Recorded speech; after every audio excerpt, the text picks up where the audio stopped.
আগের দিনগুলো না কতই ভালো ছিল। আগে টাটকা টাটকা মাছ মাংস নিয়ে আসা হতো বাসাতে, আর সেগুলো সঙ্গে সঙ্গে রান্না করে দু একদিন ধরে খাওয়া হতো।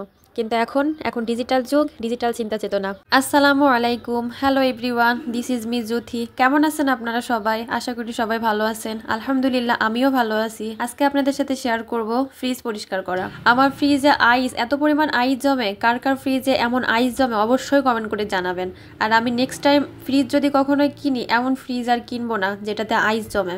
এই মাছ মাংস ফ্রিজে রাখো, ফ্রিজ থেকে বের করো, ফ্রিজ পরিষ্কার করো, মানে কন্টিনিউ এগুলো না করলে ভাই ফ্রিজের যে কি দশা হয় এটা বলে বুঝাইতে পারবো না। আমি বেশ কিছুদিন পরপরই এইগুলো মাছ মাংসগুলো বের করে রেখে ফ্রিজ পরিষ্কার করি, তারপরেও এই আইসে আমাকে এত প্যারা দেয়, আমার আজকে পরিষ্কার করতে মানে হাত পুরো পাথর হয়ে গেছে।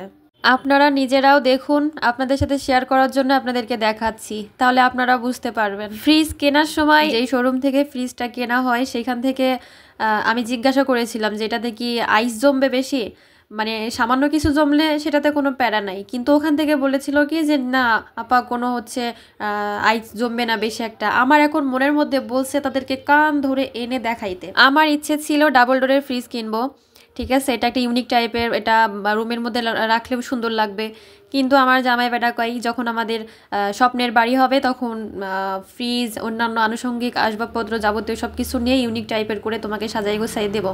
তাই আমাকে কিনতে দিল না, জানেন। 2 গামলা বরফ ফ্রিজ থেকে বের হয়েছে, ফ্রিজের জায়গা অনেক কমে গিয়েছিল বরফ জমার কারণে, এখন আপাতত ঠিক আছে। সো গাইজ, প্যারাদায়ক কথা বলতে বলতে ভিডিও শেষের দিকে চলে এসেছি। আবার কথা হবে কোনো এক নতুন ভিডিওতে। সে পর্যন্ত সবাই ভালো থাকুন, সুস্থ থাকুন, আল্লাহ হাফেজ।